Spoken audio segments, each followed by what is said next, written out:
Talent ఉన్నా లేకున్నా ఇవి పాటిస్తే సక్సెస్ని సాధించడం చాలా చాలా తేలిక. అరేవా, వినటానికి బాగుంది కదా, పాటిస్తే ఇంకా ఇంకా బాగుంటుంది. మరి అవేంటో చెప్పనా?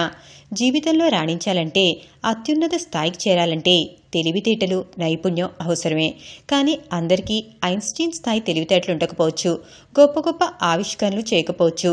కానీ జీవితంలో ఎదగాలంటే కొన్ని లక్షణాలు మాత్రం ఖచ్చితంగా ఉండాలి. వాటిలో ముందుగా చెప్పుకోదగ్గది, దేనికైనా సన్నద్ధంగా ఉండండి. ఇది చేయలేను అనుకోకుండా అది చేయగలను లేదో అనే డౌట్ వద్దు. ఏదైనా సరే సాధించగలను అనే నమ్మకాన్ని పెంచుకోండి. అంతేకాదు, ఎప్పుడు గెలుపు మాత్రమే మన ఖాతాలో ఉండదు కదా. అందుకే ఓటమి ఎదురైతే కుంగిపోకుండా ఉండటం నేర్చుకోండి. చాలామంది సమయాన్ని లైట్ తీసుకుంటూ ఉంటారు. కానీ సమయం మన ఎదుగుదలకు చాలా ఇంపార్టెంట్.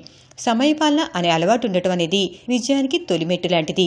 అది లేకపోతే ఇతరుల దృష్టిలో మీరు చులకనవుతారు. ఇక దీంతో పాటు పని విషయంలో నైతికత ఉండాలి.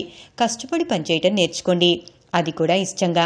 ఏ పని చేసినా ఏదో మొక్కుబడిగా కాకుండా పూర్తి శ్రద్ధతో పనిచేయాలి. నచ్చని పని చేయటం కంటే నచ్చింది చేస్తే వచ్చే ప్రతిఫలం వేరేలా ఉంటుంది. చేస్తున్న పని ఆస్వాదిస్తూ చేయటం వల్ల ఏదో పని చేస్తున్నాం అనిపించదు. చాలా తేలిగ్గా ఆ పనిని పూర్తి చేస్తాం. ఏదైనా పని చేస్తున్నామంటే శ్రద్ధతో పాటు ఉత్సాహంగా చేయాలి. శక్తినంతటినీ దానికోసం ధారపోయాలి. యాటిట్యూడ్ అనేది చాలా చాలా ముఖ్యం. ఏ పనిలోనైనా విజయం సాధించవచ్చు లేదా సాధించకపోవచ్చు, కానీ ప్రయత్నంలో మాత్రం లోపం ఉండకూడదు. 100% కష్టపడితే ఒకసారి ఫెయిల్ అయినా మరోసారి ఫలితం దానంతట అదే వస్తుంది. ఇక చక్కటి బాడీ లాంగ్వేజ్ని కూడా అలవాటు చేసుకోండి. ఎక్కడ ఎలా మసులుకోవాలో తెలుసుకోండి. ఎదుటి వ్యక్తితో మాట్లాడుతున్నప్పుడు సావధానంగా వినాలి. ఐ కాంటాక్ట్ అనేది చాలా ముఖ్యం.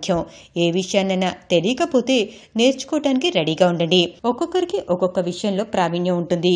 మీరు ఏ అంశాల్లో బలహీనంగా ఉన్నారో గుర్తించి స్నేహితులు, కొలీగ్ సహాయంతో వాటిని అధిగమించడానికి ప్రయత్నించండి.